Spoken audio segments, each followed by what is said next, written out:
Bom dia a todos, colegas. Meu nome é Frederic Montanha.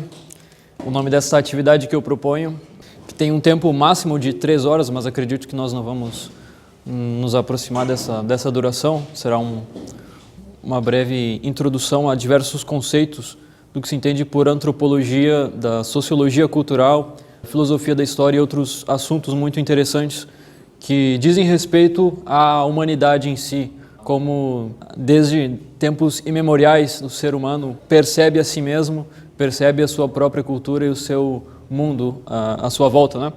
O título da atividade então é Sabedorias Ancestrais e Sociedade. É um estudo antropológico à luz de matrizes tradicionais.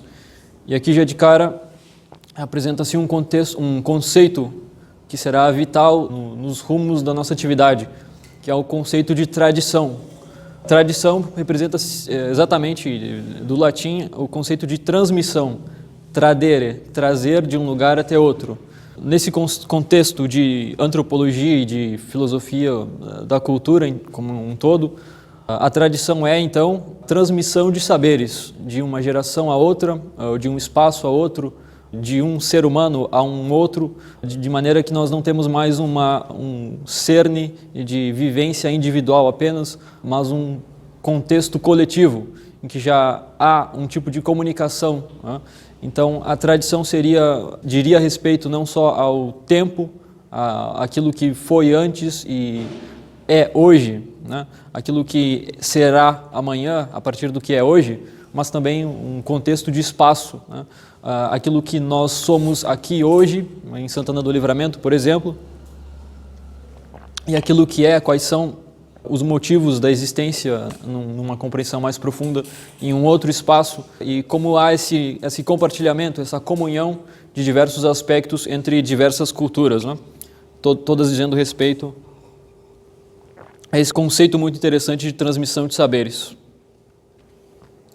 Eu gostaria de começar essa nossa atividade com um censo, gostaria de propor a participação. Apenas levantem a mão, ou se alguém quiser falar ou expor qualquer coisa, será muito bem-vindo, né? O primeiro motivo dessa participação será esse conceito muito interessante de metafísica, né? Quem já ouviu falar nesse termo, metafísica, que remete, né, a uma filosofia aristotélica ou platônica? Bueno, é um conceito vital para compreendermos um outro panorama de compreensão das sociedades humanas, que é a cosmovisão, né, já o último conceito, né?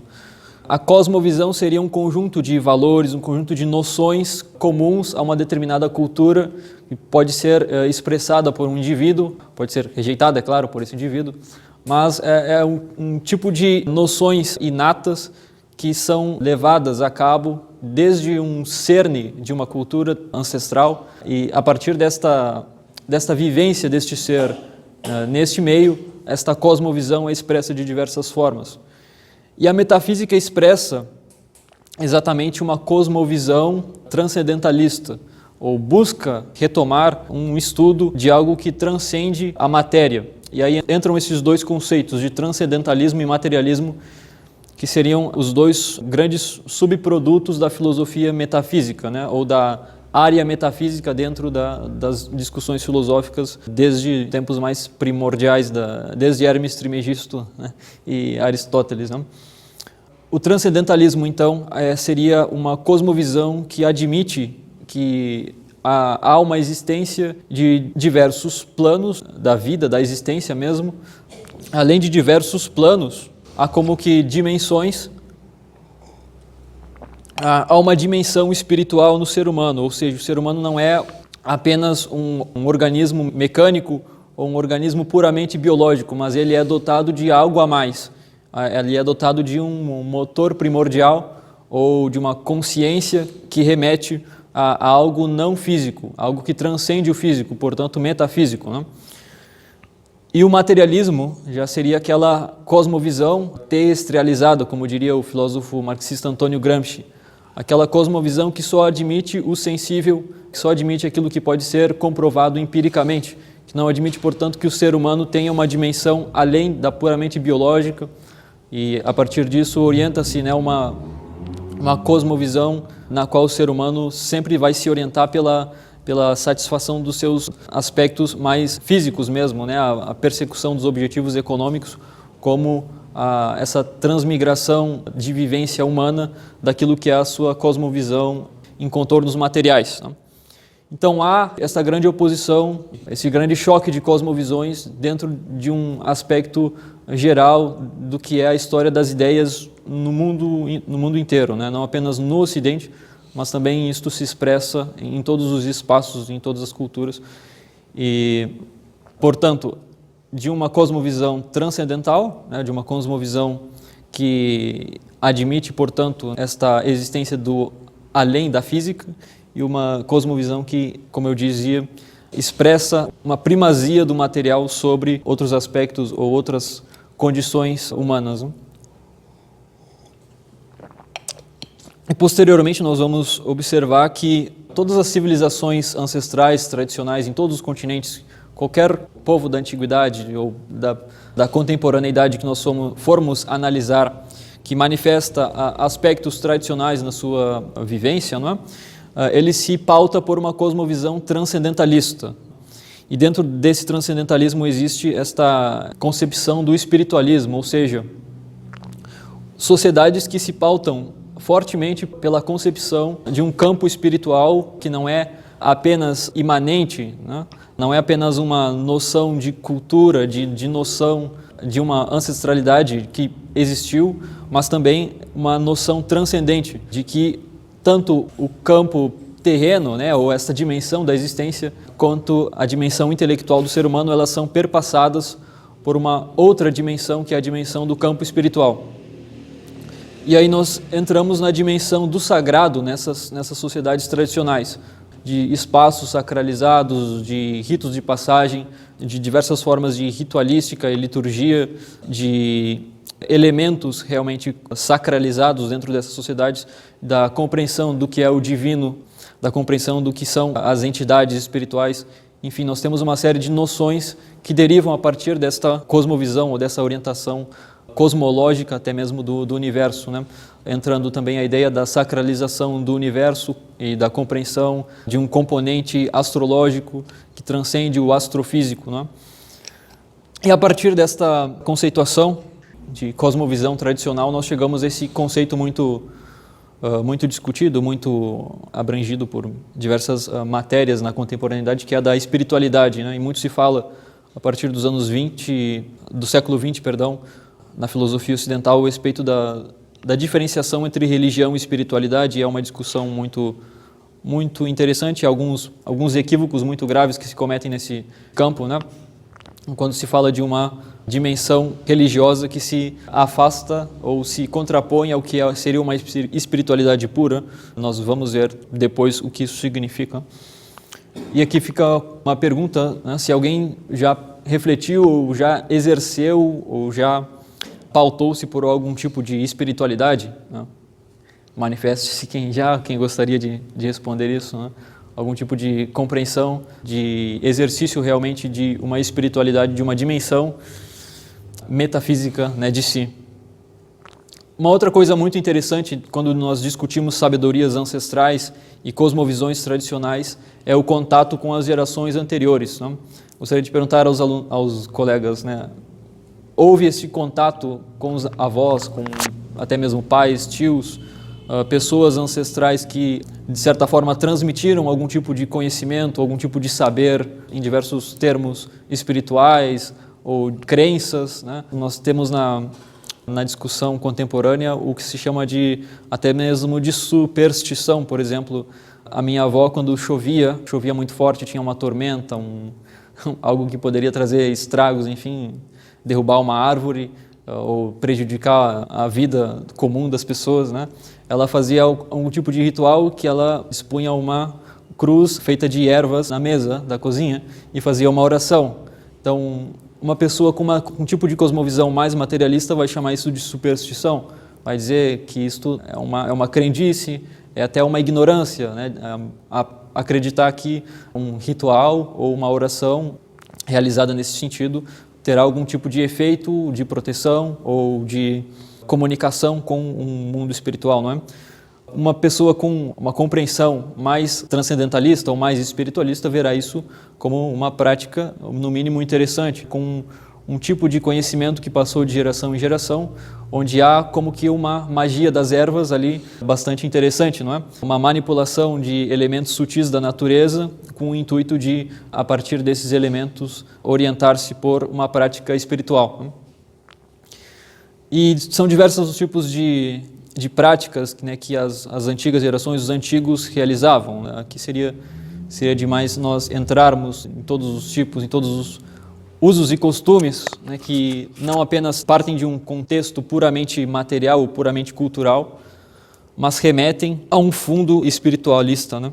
Bom, dando sequência, por fim eu traria essa ligação, né, entre essas gerações anteriores, avós e avós, esses tipos de conhecimentos, como seria interessante refletirmos a respeito dos tipos de contato em que estas transmissões de conhecimento se dão. Muitas vezes... Claro. Totalmente, certamente. Não só a cosmovisão espiritual deles, como também os costumes. E esses costumes muitas vezes carregam, né, os seus significados mais profundos, né, as suas simbologias. Importante depurarmos esse tipo de conhecimento, até mesmo na nossa formação individual mesmo, né? Quando nós podemos analisar de forma crítica os conhecimentos que nos são passados, podemos apreciar, né, todos os tipos de sabedorias que nos são legados, né? E formarmos, né, as nossas sabedorias próprias a partir da sabedoria dos antigos. Isso certamente é algo muito bom. Bom, esta é uma tese que eu apresento nesta nossa atividade, que existe uma unidade imanente entre as culturas humanas que corresponde à unidade transcendente do mundo espiritual. Então, seria, portanto, uma tese de fundo transcendentalista e espiritualista.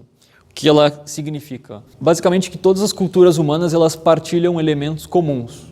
Isto é algo bastante perceptível, são diversas características que remetem a uma unidade ontológica de todos os seres humanos, e a partir desta configuração, dessa cosmovisão partilhada entre todas essas culturas, os desenvolvimentos que elas apresentam, eles vão encontrar, vão expressar diversos pontos comuns, né? Nós vamos ver quais são esses pontos comuns de forma geral, né? A unidade imanente das culturas humanas, né? Que não se inspira um pouco, mas não tem muito a ver com a tese de Fridtjof Schwann, que é da unidade transcendente das religiões, né? Aqui nós estamos imanentizando, ao invés de analisar a religião comparada ou ciência da religião, nós estamos no campo da antropologia realmente, ou mesmo que seja uma antropologia de fundo especulativo transcendentalista, né? Então, a questão da cosmovisão. Todas as civilizações apresentam expressões do sagrado que moldam o desenvolvimento de suas culturas. Ou seja, todas as civilizações, desde, né, o que se entende por pré-história, apresentam algum tipo de expressão do sagrado, de uma noção de que há algum tipo de espaço, algum tipo de campo ou algum tipo de dimensão humana em que é possível acessar algo transcendental, algo além do puramente humano, que é o sagrado. Em síntese, em resumo, seria isto, né? E esta noção seria um centro irradiador de transmissão e de sabedoria, em que este sagrado seria como que um centro, um grande núcleo de desenvolvimento dessa civilização, né? Realmente isto será perceptível conforme avançarmos nas nossas atividades, né? E essas culturas, então, não somente a parte da dimensão econômica ou produção, ou, enfim, aspectos mais intelectuais, que é o que nós geralmente estudamos, né, quando nos debruçamos sobre civilizações antigas, né, mas também e principalmente, né, esse aspecto da cultura mais profunda, daquilo que era a percepção e a conjunção de saberes das civilizações antigas, né. E aqui entra uma coisa interessante, é muito comum na nossa época subestimarmos os antigos, observarmos, analisarmos discursos ou narrativas que apresentam os povos antigos como atrasados ou primitivos, ou eles faziam muitas coisas ou eram facilmente ludibriados, enfim, por diversos tipos de elementos de opressão, enfim, e tomarmos esses povos como se fossem pessoas ali primitivas ou desprovidas de um desenvolvimento racional ou de uma racionalidade que só teria chegado à humanidade lá com o iluminismo, que aí sim a partir dali realmente houve um progresso, uma grande iluminação mesmo, um desenvolvimento intelectual que deixou para trás todo aquele campo de superstição ou de crenças irracionais, não é?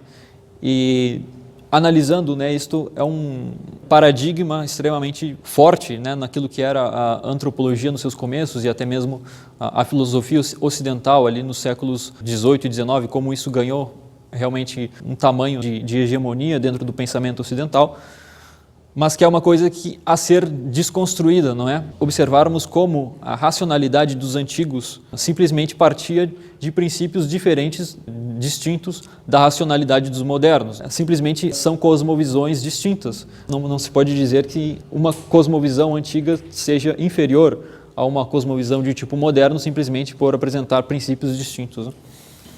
Um outro aspecto que expressa essa unidade imanente das culturas humanas é a questão da ancestralidade, a função e a presença dos antigos em todas as sociedades humanas. E não só nesta noção de onde viemos, de conhecermos a nossa família, ou de repente buscarmos as nossas origens étnicas, os nossos antepassados, saber que um veio daqui, outro veio dali, outro é descendente daqui, outro é descendente dali, e a partir disso conhecermos toda a cultura em que nós estamos envoltos, mas também a noção da presença dos antigos, de que de certa forma, tendo-se em vista esta noção de transcendentalidade, os antigos eles não passam, na verdade eles permanecem em um outro tipo de manifestação, e como que esta presença dos antigos é sentida por diversos tipos de culturas, né? O culto aos ancestrais, por exemplo, em diversas culturas, como o Japão shintoísta, ou a presença da ancestralidade manifestando intercomunicação entre planos da existência nas diversas culturas africanas, não é? São aspectos muito interessantes.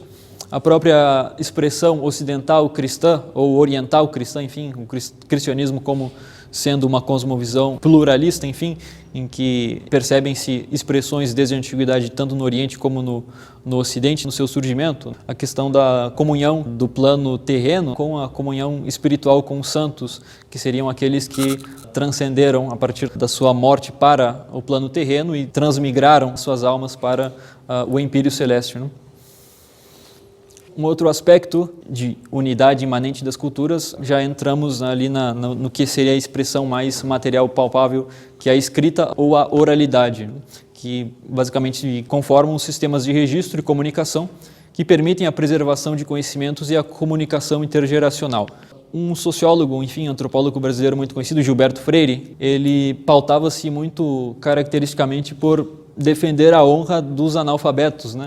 Ele dizia que não porque as gerações antigas, não sabiam ler e escrever, elas eram menos capazes, eram pessoas, enfim, burras ou sem cultura ou sem nenhum tipo de expressão intelectual. Na verdade, a oralidade, a transmissão de saberes pela via oral, era a regra em muitas sociedades, até muito recentemente na história humana, né? De maneira que não se pode subestimar a inteligência, o nível intelectual dos nossos antepassados porque eles não sabiam ler e escrever, ou porque eles não deixaram livros escritos, tendo deixado, sim, diversos tipos de outros legados, como mitos, como lendas, como, enfim, toda a parte artística, cultural, todos os tipos de expressão espiritual e de expressão imaterial ou também material, como nós podemos observar nas nossas civilizações por todo o mundo, né?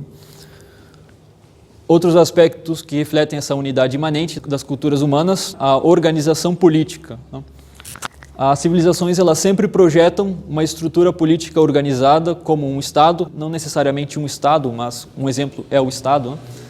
Com líderes e um sistema de governo para tomar decisões e manter a ordem. Então, isto seria, dentro desta vertente da filosofia da história, um aspecto imanente de todas as culturas. Não importa se tu estás na Índia Védica, ou em um reino africano, ou em Madagascar, ou nas Américas, enfim, na Europa greco-romana, todas as civilizações humanas elas vão conhecer um tipo de organização estruturada a partir de leis escritas ou não escritas, de costumes que perpassam esta ideia de ordem, de um respeito ou de uma sacralidade que manifesta, como eu dizia anteriormente, né, o centro irradiador da tradição nessas sociedades, que é o núcleo transcendental, né, o núcleo do sagrado. Uma outra dimensão é a divisão do trabalho. Em vez de cada pessoa fazer tudo sozinha, o trabalho é dividido entre diferentes grupos ou indivíduos com especialização em áreas específicas, né? Essa é uma característica também de todas as civilizações desde a antiguidade. Então aí nós temos, por exemplo, na Índia, isto é observável em um grau mais profundo, né? O quanto isto se transformou quase que em uma expressão natural daquela cosmovisão e daquele tipo de ancestralidade, né? É o sistema de castas, né, em que há a casta dos comerciantes, a casta dos guerreiros, a casta dos escribas, a casta dos camponeses, enfim, todo tipo de divisão do trabalho, ele se plasmou, esse conceito transmigrou-se para uma sistematização em que há uma divisão muito característica entre todas essas áreas específicas. Mas claro, esse é só um exemplo mais visível, né? No entanto, essa divisão do trabalho, ela existe em todas as outras civilizações. A questão de que sempre haverá esta observação de um cacique, né, um guerreiro, um xamã, sempre haverá essa divisão de especificações, né, essa especialização das funções e como que essas funções correspondem também a um conceito de ancestralidade, né?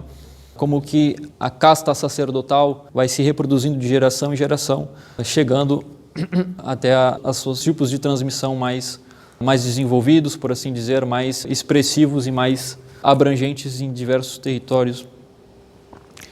E um outro tipo de conceito são os das leis e regimentos, que também perpassam a questão da organização política, né? As civilizações têm leis e regulamentos para regular a conduta dos cidadãos e garantir o bom funcionamento da sociedade. Aí é onde entra, né, a questão da ética, do que é aceitável ou inaceitável em todas as civilizações, né? Todas as culturas humanas têm paradigmas de comportamento, de expressão. Raramente vai se encontrar uma cultura, acho que não existe, em que, digamos que um tipo de violência muito exacerbada ou muito absurda será vista como aceitável, minimamente aceitável. Sempre vai haver um limite, né? E você não pode simplesmente agredir seu semelhante. Você tem de ter um motivo muito forte para partir para algum tipo de violência, né? Até que isso seja aceitável. E são diversos os casos, tipos de comportamento que caracterizam e orientam realmente a vivência daquelas sociedades. E como que isto parte de uma sabedoria ancestral. Como que uma lei moral ou uma lei ética dentro de uma sociedade, ela tem uma razão de ser que remete à sua constituição primordial, digamos assim. Como que algo é explicado por motivos muitas vezes éticos realmente, né? Eu aqui, por exemplo, se me desse na telha de, sei lá, não vou mais apresentar um mini curso, vou me sentar aqui e começar a ver vídeos de heavy metal ali no projetor e vocês que se lasquem, né? Isso seria totalmente inaceitável, né? Eu estaria desrespeitando aquilo que é a razão de ser desse espaço, desrespeitando a razão de ser desse tempo e de toda a estrutura, digamos, implícita que se forma aqui. Então eu não posso agir da forma que eu quiser, eu não tenho a liberdade de fazer o que eu quiser da minha telha. Me comporto de acordo com o espaço, né, de uma universidade, me comporto de acordo com uma posição, de uma responsabilidade que eu assumi quando eu submeti um minicurso, de apresentar uma atividade séria, uma atividade de caráter científico, de caráter especulativo em termos de um estudo antropológico, e não posso tomar para mim esse livre-arbítrio de fazer o que eu quiser, né, nesse espaço. Assim é em todos os espaços. Na rua existe um padrão de comportamento. Dentro da casa de um vizinho, se eu for convidado, também existem limites. Enfim, existem uma série de pressupostos que partem daquilo que é normal e aceitável e daquilo que é caracterizado como ilegítimo, violento até mesmo, né, dentro de uma concepção de vida coletiva, né? Um último aspecto é o do surgimento de cidades, né? Como que a partir deste centro, desse conjunto de aspectos civilizacionais, as diferentes culturas vão desenvolver-se, né?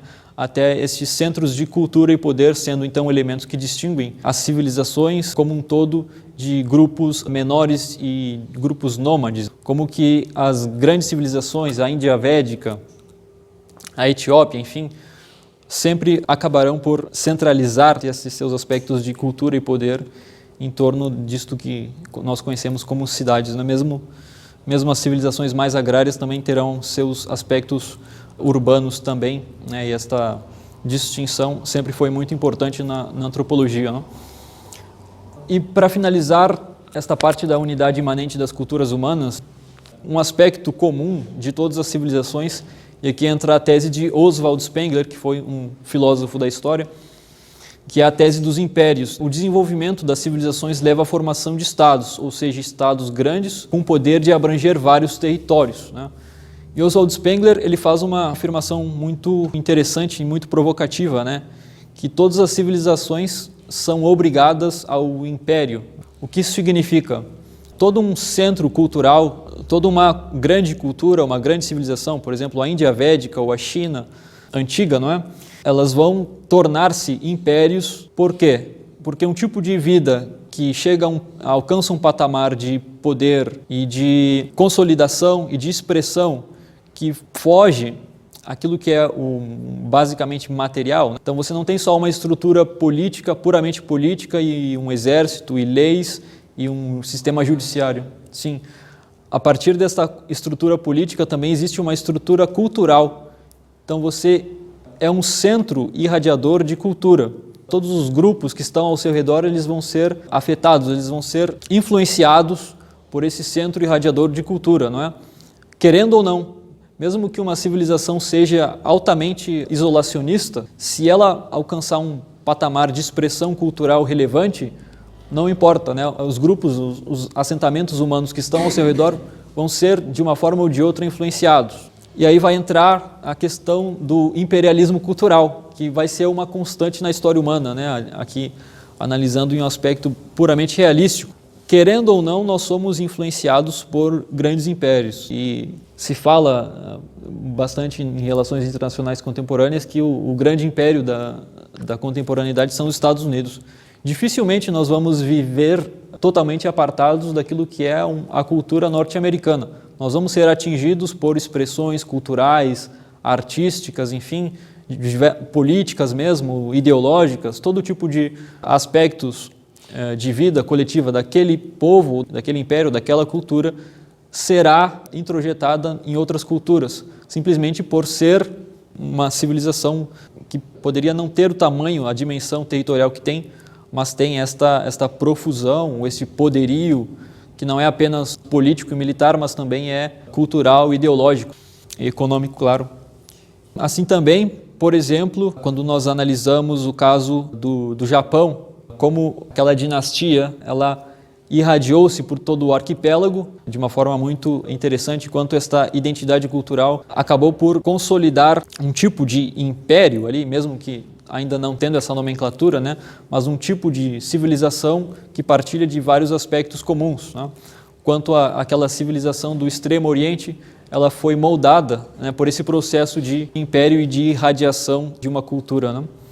E aqui fazendo essa distinção, não necessariamente haverá sempre um imperialismo político, um imperialismo militar ou econômico, né, mas muitas vezes, né, apenas um imperialismo cultural ou essa interpenetração de impérios, né? E um exemplo muito interessante é o contato entre celtas e egípcios, que é algo muito fantástico e fascinante de se estudar. Como na antiguidade, os celtas, um povo muito distante, muito longínquo na nossa história, né?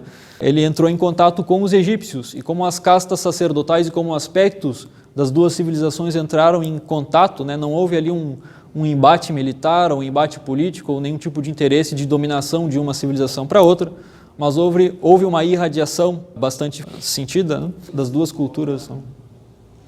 Encontraram-se ali cruzando o Mediterrâneo, basicamente, né? Os celtas como, enfim, aspectos de comércio, primeiramente, né? Houve esse contato, esse interesse, e depois esta troca. E estuda-se muito em que medida se deu, né, se posteriormente isso seria refletido apenas pela presença dos fenícios, da civilização marítima, né, que seria, enfim, legado desta troca interessante, né, e também uma conjunção bastante profunda entre as duas castas sacerdotais, que não foi algo muito paradigmático na história, foi algo mais, digamos que, correspondente ao que se entende por história profunda, não é? Uma interpenetração de sabedorias ancestrais e sabedorias espirituais, de uma certa identificação de uma parte com a outra. Né? É algo muito fascinante de se estudar. E posteriormente nós temos esse conceito de identidade cultural. Cada civilização, então, tem um conjunto específico de expressões, ideias, costumes e artes que a tornam única. Portanto, todo esse conjunto de aspectos comuns das civilizações, eles conformam entre si esse conceito final, que é o da identidade cultural. Hoje muito se fala, né, de diversidade de culturas, mas não existe realmente, de fato, uma diversidade de culturas se todas as culturas são a mesma coisa, né? É preciso que cada cultura mantenha o seu próprio aspecto de unidade. Então, se uma cultura não é mais única, né, se todas as culturas correspondem aos mesmos padrões, tudo é padronizado, tudo é uniformizado, né, tudo se constrói a partir de aspectos de produção e consumo a nível global. Então, nós temos uma massificação cultural geral e as culturas, então, perdem a sua identidade e não há verdadeira diversidade. Há, na verdade, uma outra unidade, uma unidade global que seria totalmente refratária às identidades culturais, né? É uma discussão muito interessante a se fazer, esta noção de que a diversidade pressupõe que cada ente individual ou coletivo mantenha o seu aspecto de ser único, né?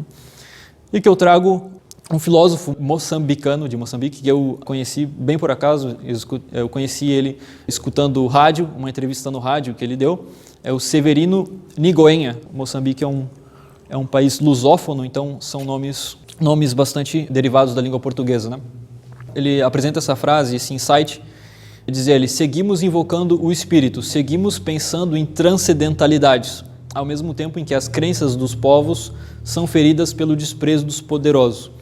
Esse é um filósofo, pelo que eu estudo da intelectualidade africana, é um dos mais geniais daquele continente, é o cara que realmente deveria ser conhecido no Ocidente, né?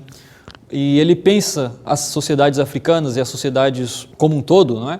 Manifestando exatamente o que eu dizia, que o centro irradiador dessas sociedades, né, dessa ancestralidade que se manifesta e que se expressa em cada cultura, ele segue sendo invocado, é uma presença resiliente, né? É algo que não passa.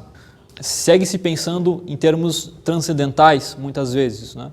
Ao mesmo tempo em que as crenças desses povos, né, as crenças dos povos são tomadas, são caricaturizadas muitas vezes, não é? E aí entra um aspecto de crítica ao que eu dizia no começo, como os antigos são tidos como supersticiosos ou como ignorantes, de forma que se subestima totalmente, né, aquele tipo de conhecimento que não é uma expressão da racionalidade iluminista, né, mas é um outro tipo de cosmovisão, um outro tipo de conhecimento, um outro tipo de princípios dos quais se partem para uma construção de conhecimento de saberes que é distinta dessa racionalização iluminista. E o Nigoenha segue de um trabalho dele dizendo: os novos modelos são, portanto, incapazes de penetrar nos povos. Eles ficam ao nível de minorias citadinas e escolarizadas. Por isso, a queimada dos mitos pode não ser uma saída fácil, no sentido de que o fogo pode reduzir a cinzas todo um produto do homem ao longo de muitos séculos, se não milhões de anos, num curto espaço de tempo. Então, o Nigoenha ele traz um aspecto de perigo iminente dentro das sociedades, não apenas africanas, como este estudo dele, essa reflexão dele, essa crítica, pode ser levada para todas as sociedades da contemporaneidade, né? De como que os mitos, os arquétipos, né, os símbolos, né, e as ancestralidades das civilizações, elas são queimadas muitas vezes naquilo que é a praxis de minorias citadinas escolarizadas, então, que seriam camadas urbanas, uma crítica exatamente a esta compreensão do que eu tratava na minha primeira atividade dessa semana acadêmica, que seria a crítica ao fetichismo do bacharelismo, não é? O que é isso? Exatamente a ideia de que somente um tipo de conhecimento científico, um tipo de conhecimento empirista, racionalista, seria válido, somente seria legítimo um tipo de conhecimento puramente derivado daquilo que é a ciência no seu paradigma científico, aqui com perdão da redundância, no seu paradigma ocidental. Ou seja, se não foi testado num laboratório, se não houve diversas provas, então aquilo é descartável. Então, conhecimento da minha avó rezando e manipulando ervas e toda aquela magia das ervas, tudo isso é besteira, é superstição e deve ser queimado juntamente com os mitos da antiguidade, né? Porque a partir de agora nós queremos uma civilização da técnica, uma civilização da ciência, e então todo esse acumulado histórico deve ser queimado. E o Nigoenha, então, exatamente trabalha esse perigo ele vai responder a isso, né, de que esse radicalismo cientificista e racionalista da modernidade, ele não tem razão de ser, na verdade. Na verdade, as sociedades, elas podem adquirir, desenvolver-se em termos de aspectos modernos, elas podem ser científicas ao mesmo tempo em que preservam os seus saberes ancestrais, né? O Nigoin, ele trabalha a teoria da dádiva de um antropólogo chamado Marcel Mauss. O que é essa teoria da dádiva, né? Exatamente uma ferramenta para a compreensão das civilizações que estabelece que nós recebemos muito mais daquilo que nós podemos produzir em toda a nossa vida, né? Tudo que nós pudermos aportar de conhecimento, de desenvolvimento, enfim, de produção econômica ou intelectual, tudo que nós pudermos construir como indivíduos, ainda será muito pouco em comparação com todas as dádivas que nós recebemos e nós tomamos como garantidas, né? No inglês tem a expressão we take for granted, nós tomamos como se fossem já pressupostos, como se já as coisas sempre tivessem estado aí e não damos o devido valor, né? Todas as dádivas que nós recebemos, e aí nós poderíamos nos alongar bastante e refletirmos sobre tudo que nós usufruímos no século XXI, tudo que já foi construído e tudo que já foi experimentado, tudo que já foi sofrido pelas gerações anteriores, e muitas vezes nós tomamos isso como se fosse nada e realmente subestimamos a capacidade e a vivência dessas gerações passadas, né? Então, o Nigoin, ele trabalha um realismo cultural na sua antropologia e ele faz uma contraposição entre o contrato social e o contrato cultural, né? O contrato social, aquela teoria clássica de Jean-Jacques Rousseau, que funda a filosofia política liberal, funda o que se entende por paradigma de um Estado moderno liberal, de um Estado moderno iluminista, não é? Onde as civilizações, na sua constituição primeva, elas estabelecem para si um contrato social, enfim, distinção e o estabelecimento do que se entende por sociedade civil a partir desse contrato social, né? E ele vai criticar esta imposição do contrato social nas sociedades africanas, né? E vai trazer uma outra visão de contrato, que é o cultural. E por que ele é distinto? Porque o contrato social é uma construção puramente abstrata, né? É um tipo de filosofia especulativa da história, em que se toma por pressuposto algo que nós não realmente sabemos se aconteceu ou não, se aquele contrato social aconteceu ou não, né? Nós não sabemos se houve realmente esta cessão de soberania de indivíduos soberanos para um ente soberano, que então seria o Estado moderno, não é? E, enfim, um outro autor chamado Demestre vai desconstruir essa teoria do Rousseau e dizer que, obviamente, que não, que é o contrato social é uma teorização puramente falseada, né? É uma filosofia puramente especulativa, realmente. E o contrato cultural de Nigoin, ele já parte de algo que é real, que é a cultura, né? Não se pode negar a existência de uma cultura, não se pode negar os aspectos característicos de uma sociedade, né? E a partir desse substrato real e verificável nas sociedades é que seria possível um tipo de contrato coletivo, um tipo de expressão de uma organização política que seria legítima a partir daquilo que é real. Então, o contrato social, ele estabelece que o Estado é soberano e esse Estado soberano muitas vezes pode contrapor-se totalmente à coletividade e pode atuar para dirimir e até mesmo para destruir uma identidade cultural, como foi na Revolução Francesa, né? O Estado contra o povo, né? O Estado ali atuando para demolir um edifício nacional. O contrato cultural, ele já parte do pressuposto, né, de que uma organização política legítima, que uma coletividade, ela deve se estruturar a partir das suas raízes culturais, ou seja, não faria sentido destruir a sua identidade cultural, a sua orientação de civilização única, a partir desta compreensão, não é?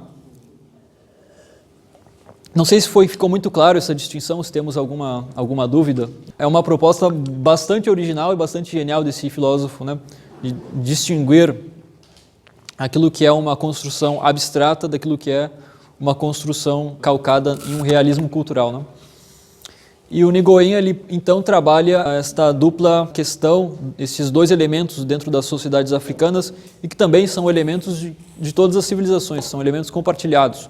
Como dizia, sempre um chefe e um ancião em todas as sociedades, né? Sempre a figura de um líder e de um ancião, não necessariamente, às vezes, um avô, uma avó, uma pessoa que é um centro, uma referência de transmissão de saberes, né? E diz este outro autor, Luciano Cipriano Manuel, também moçambicano, sobre Nigoenha, que o contrato cultural, nesse autor, ele significa aprender o essencial do espírito da tradição e, ao mesmo tempo, acolher a modernidade de uma maneira também crítica e seletiva. Ou seja, o contrato cultural ele permite que esses aspectos da modernidade, por exemplo, a noção de democracia, a noção de uma economia, enfim, calcada em pressupostos modernos, ela poderia ser acolhida, mas também criticada, né? Ou seja, não necessariamente temos de comprar o pacote inteiro da modernidade, podemos abarcar aspectos, enfim, de desenvolvimento, sem abdicarmos daquilo que é o nosso espírito essencial, né? O espírito essencial da nossa tradição, da nossa sociedade, enfim, envolta nos seus aspectos coletivos, né? Aqui eu trago uma reflexão para uma transição da segunda fase da nossa atividade, que é esse simbolismo, esse arquétipo da Arcádia desejada, né?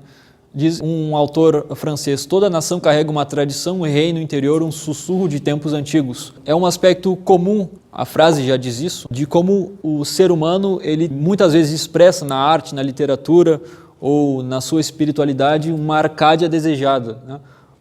É normal, é considerado aceitável, né, e plenamente distinto que nós pensemos no nosso conforto, em um estado de vida em que nós teremos todos os aspectos que nos circundam otimizados, ou seja, estaremos aposentados, estaremos tranquilos, viveremos sem preocupações, teremos nossos objetivos de vida garantidos e estabelecidos já. Então isso seria a Arcádia desejada, seria como que um horizonte que todos os homens, todas as pessoas do mundo partilham. De certa forma, todo mundo tem ou pode desenvolver um estado de coisas que considera o ótimo, que considera perfeito, né? Eu gostaria de, enfim, viajar. Pode ser, não necessariamente uma aposentadoria, pode ser uma experiência. Todo mundo almeja algum tipo de objetivo, né? E dentro da espiritualidade, da cultura mais profunda, seria então este horizonte coletivo até mesmo, né? Se pressupõe também não apenas uma consecução individual dessa Arcádia desejada, mas uma consecução coletiva. E aí entra muito fortemente a razão de ser das ideologias ou das filosofias ou de tudo aquilo que remete a uma coletividade, não é? Sempre haverá esta existência de um destino final ou de um destino desejado que não é apenas individual, é, portanto, coletivo. E uma frase de Chesterton, Gilbert Keith Chesterton, diz ele, e aqui trazendo uma provocação até mesmo: não temos de modo algum de nos rebelar contra a antiguidade, temos de nos rebelar contra a novidade. São os novos governantes, o capitalista, o editor, que realmente sustentam o mundo moderno. É uma frase a ser bastante refletida, não é? Diz o Chesterton que nas civilizações modernas, aqueles que realmente dão as cartas não são os antigos, hein? Os antigos, na verdade, eles são as vítimas do capitalista e do editorial. São aqueles que, na crítica de Chesterton, sustentariam esta ideia de uma modernidade racionalista e cientificista. O outro filósofo, Joseph de Maistre, é exatamente o mesmo que criticou Jean-Jacques Rousseau, um filósofo realista, dizia: a primeira e talvez única fonte de todos os males que sofremos é o desprezo pelo antigo. Exatamente, quando se despreza o antigo, quando se subestima, quando se trata, né, os antepassados como um bando de supersticiosos, ignorantes, nós jogamos fora todas as sabedorias e todas as vivências e todas as experiências que eles apresentaram, né? Nós vamos jogar fora também todas as lições, todos os erros mesmos que eles cometeram. Nós vamos repetir os mesmos erros exatamente porque nós desprezamos os antigos, né? Nós não vamos aprender com aquilo que passou, né? Nós vamos acreditar piamente que só a nossa experiência aqui importa e a partir disso nós vamos nos iludir e vamos repetir os mesmos erros, né? E entra aquele provérbio repetido ad nauseam, que é um povo que não conhece a história está condenado a repeti-la, enfim. a repetir os seus aspectos mais negativos, né? O Sêneca, que era um filósofo estoico, dizia: devoto às tradições de seus ancestrais, maiorum consuetudine deditus, que seria um grande mote de uma cultura. Uma cultura, ou ela tem a noção da preeminência e do acompanhamento da existência dos ancestrais, ou ela simplesmente não consegue atingir nenhum dos seus devidos fins, né? Não consegue expressar-se, não expressa nenhum tipo de vitalidade se não há essa consideração para com aquilo que veio anteriormente, né? Aqui eu trago uma obra do Mircea Eliade, que é um filósofo romeno, talvez a maior referência no estudo desta antropologia espiritualista ou transcendentalista, né? Que explica, busca traduzir aquilo que eu dizia lá no início sobre esta distinção que todas as culturas realizam entre aquilo que é o sagrado e aquilo que é o profano, né? Diz ele: descobre o sentimento de pavor diante do sagrado, diante desse mistério tremendo, dessa majestas que exala uma superioridade esmagadora de poder. Encontra o temor religioso diante do mysterium fascinans, em que se expande a perfeita plenitude do ser. Rudolf Otto designa todas essas experiências como numinosas, do latim numen, Deus, porque elas são provocadas pela revelação de um aspecto do poder divino. O luminoso singulariza-se como qualquer coisa de Gans Andere, radical e totalmente diferente. Não se assemelha a nada de humano ou cósmico em relação ao Gans Andere. O homem tem o sentimento de sua profunda nulidade, o sentimento de não ser mais do que uma criatura, ou seja, segundo os termos com que Abraão se dirigiu ao Senhor, de não ser senão cinza e pó. E o que ele quer dizer com isso? Quer dizer que este centro irradiador, que todas as culturas partilham, né, este centro luminoso de sagrado, ele será sempre algo aterrador para o indivíduo. O indivíduo, na sua espiritualidade ou na sua conexão com este campo de espírito, ele vai sempre cair, sempre se ver como pequeno em relação ao universo. Ele vai ter esse choque de realidade, de que ele é apenas um grãozinho de areia dentro de um universo infinito, né? E dentro de diversos planos deste infinito. Mircea Eliade ele segue refletindo a respeito dessa diferenciação entre o homem moderno e o homem das civilizações antigas, né? E não apenas tratando o homem moderno como, em sua contraposição ao antigo, como uma diferenciação de tempo histórico, mas trazendo que o homem tradicional, o homem espiritualista, ele também se diferencia em grande parte, em essência, do homem moderno, até mesmo convivendo com ele. Então nós podemos perceber um homem espiritualista que vai ser totalmente diferente em sua cosmovisão de um homem racionalista, enfim, de um ser humano, como eu dizia lá no começo da nossa atividade, pautado pela tese do materialismo metafísico, da metafísica materialista. Diz ele: o homem ocidental moderno experimenta um certo mal-estar diante de inúmeras formas de manifestações do sagrado. É difícil para ele aceitar que para certos seres humanos o sagrado possa manifestar-se em pedras ou árvores, por exemplo. Mas como não tardaremos a ver, não se trata de uma veneração da pedra como pedra, de um culto da árvore como árvore. A pedra sagrada, a árvore sagrada não são adoradas como pedra ou como árvore, mas justamente porque são hierofanias, porque revelam algo que já não é nem pedra nem árvore, mas o sagrado, o Gans Andere. Ou seja, de objetos, de aspectos visíveis e palpáveis como expressões do sagrado, né? E isto não apenas é uma característica, enfim, de povos pagãos que viam árvores sagradas no carvalho sagrado de Thor, né? Ou em pedras sagradas, como era o caso dos celtas, né? Mas isto como sendo algo que acompanha diversas formas de espiritualidade em diversas sociedades, né? Continuando, Mircea Eliade diz: o cosmos totalmente desacralizado é uma descoberta recente na história do espírito humano. Ou seja, só a partir dos tempos modernos para cá, ou só a partir de ontem, basicamente, em perspectiva, né? Só muito recentemente é que há essa noção na história de um cosmos desacralizado, ou seja, de uma existência humana apartada de uma noção do sagrado, né? E diz ele: não é nossa tarefa mostrar mediante quais processos históricos e em consequência de que modificações do comportamento espiritual o homem moderno desacralizou seu mundo e assumiu uma existência profana. Para o nosso propósito, basta constatar que a dessacralização caracteriza a experiência total do homem não religioso das sociedades modernas, o qual, por essa razão, sente uma dificuldade cada vez maior em reencontrar as dimensões existenciais do homem religioso das sociedades arcaicas, ou seja, novamente expressando essa contraposição total. Sem essa noção de sacralização, é totalmente impossível que o homem compreenda as sociedades arcaicas, ou seja, ele sempre vai cair na subestimação, sempre vai cair em dizer, isso era superstição, isso era ignorância, isso era, enfim, um tipo de construção não racional, isso era irracional. Esta cosmovisão dessacralizada, né, vai se pautar e vai se reproduzir exatamente por esse tipo de raciocínio, né? Isto impede, então, este reencontro das dimensões existenciais, ou seja, vai haver totalmente uma incompreensão de um para com o outro, né? E uma certa animosidade entre os dois tipos de cosmovisão, né? Entre as duas expressões de cosmovisão. Aqui é um trecho bastante grande, que eu peço desculpas, mas é algo muito rico de estudarmos.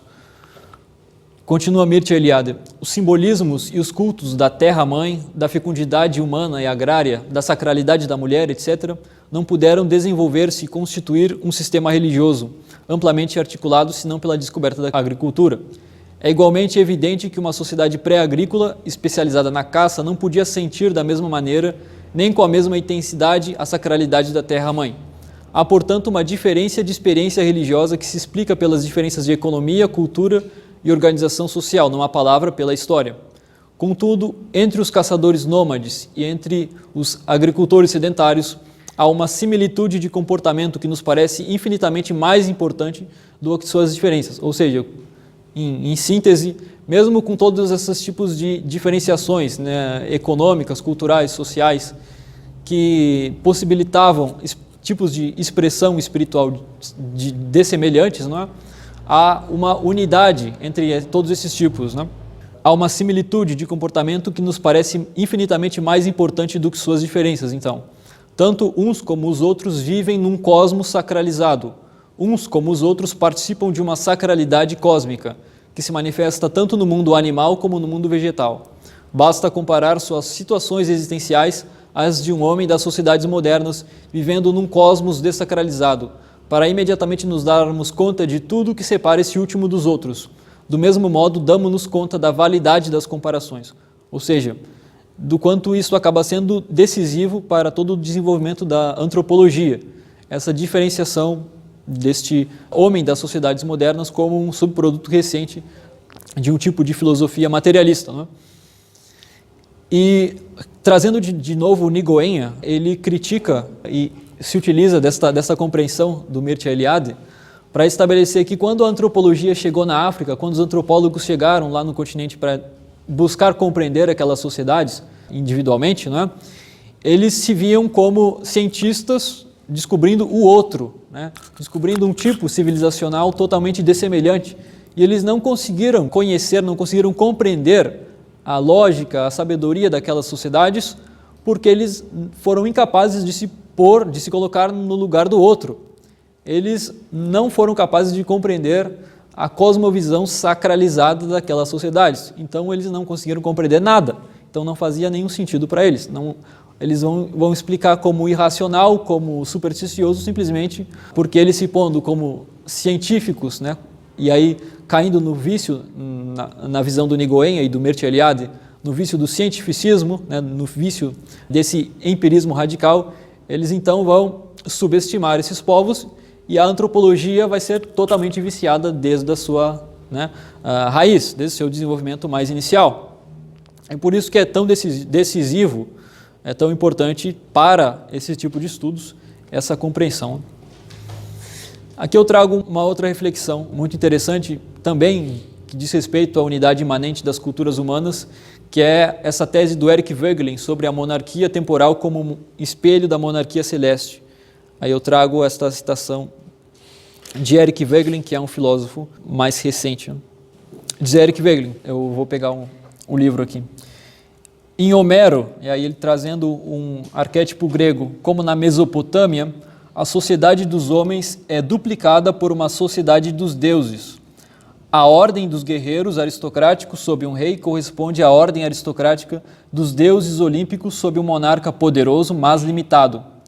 Deuses e homens formam uma grande sociedade, e as linhas de batalha entre os mortais também dividem os imortais.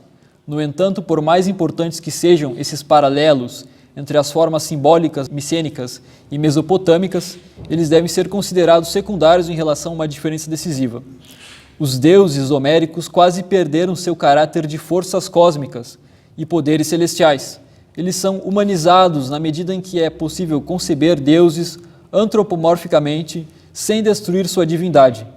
Em Homero, certamente estará presente a experiência de participação na comunidade do ser, mas essa participação não é simbolizada por analogia com a ordem cósmica. A simbolização, ao contrário, traz ao seu alcance sem mediação as forças divinas do próprio ser. A ordem da sociedade depende não da sintonia com o cosmos, mas diretamente com os deuses antropomorficamente concebidos, especialmente no período helênico, com o dique de Zeus. Na transição da civilização cênica para a helênica, encontramos um florescimento precoce da simbolização antropológica. Ao comparar os três casos, então, o mesopotâmico, o chinês e o micênico, talvez possamos tocar, embora certamente não resolver, um dos problemas mais obscuros da história intelectual da humanidade, isto é, a aptidão de várias civilizações para o desenvolvimento na direção do salto no ser. No caso da Mesopotâmia, encontramos a interpenetração inicial de simbolismos, a simbolização cosmológica da ordem política, juntamente com a simbolização política da ordem cósmica. Ou seja, um espelhamento do cosmos naquilo que é a expressão política, a expressão, aí entra aquilo que dizia Hermes Trismegisto, né? O que está em cima corresponde ao que está embaixo, ou seja, há um espelhamento desta cosmovisão sacralizada para os arquétipos mais práticos da civilização, né? Parece possível que o reforço mútuo das duas ordens, da ordem transcendental e da ordem humana, tornasse o simbolismo particularmente inflexível e resistente à dissolução por experiências diferenciadoras. O simbolismo cosmológico mais simples na China deixou liberdade suficiente na esfera humana para permitir, no colapso da dinastia Zhou, uma concepção de ordem social como dependente não apenas do Filho do Céu, mas de conselheiros e de uma administração formada pelo espírito de Confúcio. Esse foi um passo na direção antropológica, mas não um avanço completo. Já no caso homérico, o simbolismo cosmológico desmoronou, provavelmente porque a invasão dórica e o deslocamento geográfico das populações causaram uma perturbação muito mais profunda do que os tempos de perturbação comuns em outras civilizações. Os deuses não estavam mais presos à estrutura do cosmos e, quando a descoberta da alma ocorreu, na civilização helênica, o homem se encontrou em sua imediatidade sob um Deus transcendente. As pré-condições foram dadas para a fusão da filosofia grega com as percepções religiosas alcançadas nos caminhos históricos de Israel e do cristianismo. Então, Eric Wegelin trabalha esse espelhamento de uma ordem divina e de uma ordem humana como um pressuposto para o que a filosofia grega alcançou na descoberta da alma ou na teorização a respeito da ontologia humana, que vai ser um grande pressuposto, um princípio de toda a história das ideias universais, né? Então, como eu dizia primeiramente, né, as civilizações, as sociedades antigas possuíam essa noção espiritual, a noção de uma existência de algo para além do meramente físico, né? Mas com a descoberta da alma, né, existe uma nova concepção desta noção, né? Então, não apenas há um campo espiritual, não apenas há uma ordem sagrada, uma ordem divina, há também uma alma humana que espelha esta ordem divina. E a partir desta ideia, né, e a partir da profusão desta conjunção de Israel com o cristianismo e da sua unidade posterior com a filosofia grega, é que nós chegamos àquela noção que mudou a história de uma vez por todas, que é a noção da dignidade intrínseca do ser humano. Ou seja, dado que o ser humano é um ente dotado de uma alma, é um espelho de uma ordem divina, ele tem uma dignidade imensa, uma dignidade absoluta, né, dentro da vida, dentro de todo balanço de coisas, né, no que nós entendemos por coletividades, né? E isto vai ser revolucionário, por assim dizer, dentro da história humana, né? Aqui eu trago uma outra reflexão de Carl Jung. Quanto menos nós entendemos o que os nossos pais e ancestrais viram, menos nós entendemos a nós mesmos, né? E nós podemos roubar os indivíduos das suas raízes e os seus instintos guias. Então eles se tornam partículas em uma massa, governados apenas pelo que Nietzsche chamou de espírito da gravidade. Aqui Carl Jung está trabalhando a ideia da desenraização ou do desenraizamento nas sociedades de massas da contemporaneidade, né? O que Nietzsche chamava de espírito da gravidade, que as massas são atraídas para aqueles corpos, ou para aqueles arquétipos, elementos que exercem sobre elas atração e estão desconectadas então das suas raízes e perdem com isso os seus instintos guias ou a sua possibilidade de guiarem-se de forma autônoma. Então, sem autonomia e sem compreender profundamente esse aspecto das raízes ancestrais, acaba se caindo nesta compreensão de homem-massa, como dizia Ortega y Gasset, e essas sociedades de massas formadas então por pessoas desenraizadas de suas tradições, né? Christopher Dawson é um outro teórico que ele trabalha. Eu penso que uma civilização inteiramente tecnológica seria uma cultura inteiramente bárbara. E aqui ele trabalha essa contraposição de uma civilização mecanicista, cientificista e racionalista da modernidade em contraposição a um tipo de civilização tradicional. E aqui já entrando num contexto europeu, né? Ninguém acredita que a civilização pode continuar por si só sem os elementos de uma alta cultura espiritual. A vinda de uma era de tecnologia apenas faz a necessidade da cultura cristã na Europa ou algum tipo de alternativa religiosa ou cultura humanística mais imperativa. Mesmo se as tradições espirituais da cultura pudessem ser temporariamente supressas, né, isso apenas levaria a uma revolução nihilista que destruiria totalmente a ordem tecnológica em si mesmo, né? Ou seja, em um panorama em que esse centro irradiador, aí ele trabalha o Ocidente, da cultura e da dimensão espiritual da cultura, se isso fosse totalmente suprimido, se isso fosse totalmente apagado, cairia-se em um niilismo total, e aí não trabalhando esta ideia de uma revolução social, uma revolução política nihilista, mas de uma revolução no campo da cultura mesmo, de uma transformação radical e repentina, né, que destruiria totalmente as bases desta ordem pretensamente tecnológica e científica. E o Mircea Eliade, ele tem essa outra contribuição. Para as sociedades tradicionais, todos os atos importantes da vida foram revelados ab origine, é uma expressão latina, pelos deuses ou pelos heróis, né? Os homens, então, apenas repetem os exemplos e os paradigmas, né? Os gestos exemplares e paradigmáticos ad infinitum, né? Novamente trazendo este espelho da ordem divina na ordem humana.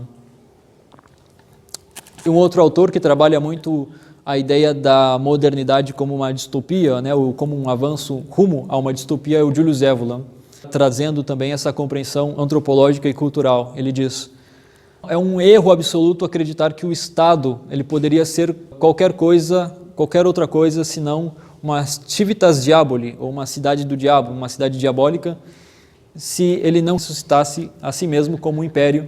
E também seria um erro absoluto buscar construir este império sob bases econômicas, militares, industriais ou até mesmo intelectuais ou fatores nacionalistas, né? O Imperium, e aí trazendo aquela concepção que eu trouxe inicialmente, de um Imperium como um centro de uma cultura que irradia-se sobre diversos espaços humanos, né? O Imperium, então, de acordo com a concepção primordial, enraizada na tradição, é algo transcendental. E ela só pode ser alcançada por aqueles que possuem o poder de transcender as vidas de homens egoístas e seus apetites, os seus sentimentalismos, os seus orgulhos nacionais, os seus valores e as suas fobias. Então, ele trazendo esta ideia de que o Estado moderno, contemporâneo, ele avançaria para activitas diaboli, para uma situação extremamente distópica, que haveria uma conjunção de fatores ilegítimos, né, e opressivos, né, que tornaria o Estado como um ente de destruição de liberdades ou de expressões tradicionais da humanidade, né? Aqui eu trago um aspecto muito curioso quando falamos de aspectos comuns das civilizações, que é a astrologia tradicional e a cosmovisão das culturas, né? O céu como espelho do espírito, e esse fundamento da astrologia tradicional que toma como base, né, o cosmos como templo. Isso exemplifica o que eu dizia sobre este aspecto, essa noção comum das civilizações, do microcosmos como um espelho do macrocosmos, ou seja, dos céus como um espelho do espírito. E aqui é preciso elaborar que a astrologia tradicional não tem nada a ver com horóscopos, não tem nada a ver com um tipo de previsibilidade que se entende de forma contemporânea, não é? Mas trabalha com aspectos arquetípicos, portanto, e simbológicos que se encontram nessas civilizações, né?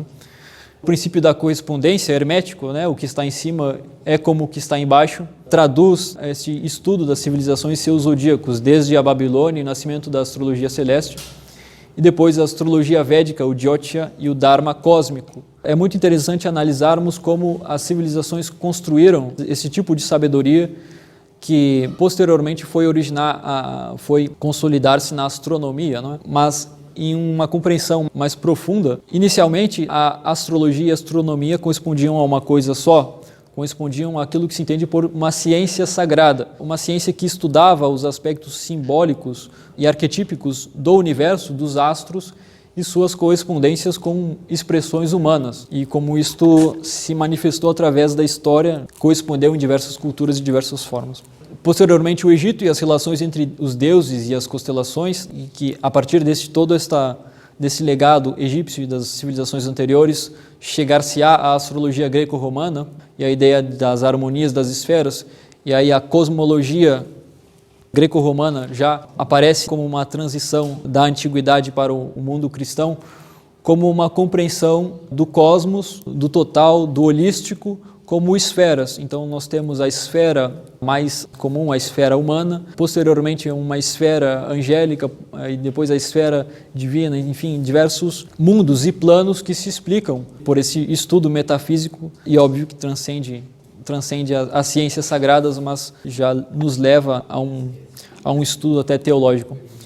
E a astrologia cristã medieval, que representou uma síntese cósmica a respeito dos conhecimentos antigos, que é um tipo de sabedoria ancestral que foi totalmente dispensado. Hoje, até mesmo se fala em uma oposição teológica entre cristianismo e astrologia, mas nós vemos que, na verdade, há uma harmonia muito grande entre a cosmovisão tradicional da cristandade e entre estas cosmovisões, né? Há uma grande comunhão entre todas essas cosmovisões tradicionais e há uma síntese por parte da astrologia medieval de todos esses conhecimentos dessas civilizações antigas, né? E essa ideia da astrologia ela vai ressurgir bastante fortemente no Renascimento. Várias simbologias astrológicas vão ser introjetadas na arquitetura, em diversos aspectos, em diversas expressões da literatura também, né? Da arte, da pintura. É algo que ajuda-nos a explicar esse universo simbólico, né? Esse universo em que, por exemplo, Dante Alighieri ou Wolfgang von Goethe alicerçam os seus trabalhos e que, para alguém que muito desavisado que for estudar ou for ler esses livros, vai acabar passando despercebido, né, a respeito de todo esse universo de simbolismo. E as funções dessa astrologia tradicional seriam ferramentas iniciáticas, médicas, régias e espirituais dentro dessas sociedades. O mapa astral na antiguidade como um retrato da alma em sua encarnação e a astrologia como leitura simbólica dos ritmos da criação. Então são diversos usos e costumes a partir da astrologia dentro dessas sociedades tradicionais. Entra aqui mais como uma curiosidade, como um tipo de sabedoria ancestral, também bastante subestimada, né? Ou confundida ou muito mal compreendida. Algumas fontes que fazem esta conexão de astrologia com antropologia e com estudo científico, uma compreensão científica da história. Este autor Titus Burckhardt, a astrologia e a ciência tradicional e a ciência sagrada. O Abu Mashar, que é um scholar islâmico, que escreveu a introdução à astrologia. David Frawley, a astrologia védica. A própria obra do Julius Evola, A Doutrina do Despertar, né, onde há um apêndice sobre as influências cósmicas na espiritualidade humana. E claro, os fragmentos do Corpus Hermeticum, que é uma obra tradicional da antiguidade sobre a correspondência entre o macro e o microcosmos.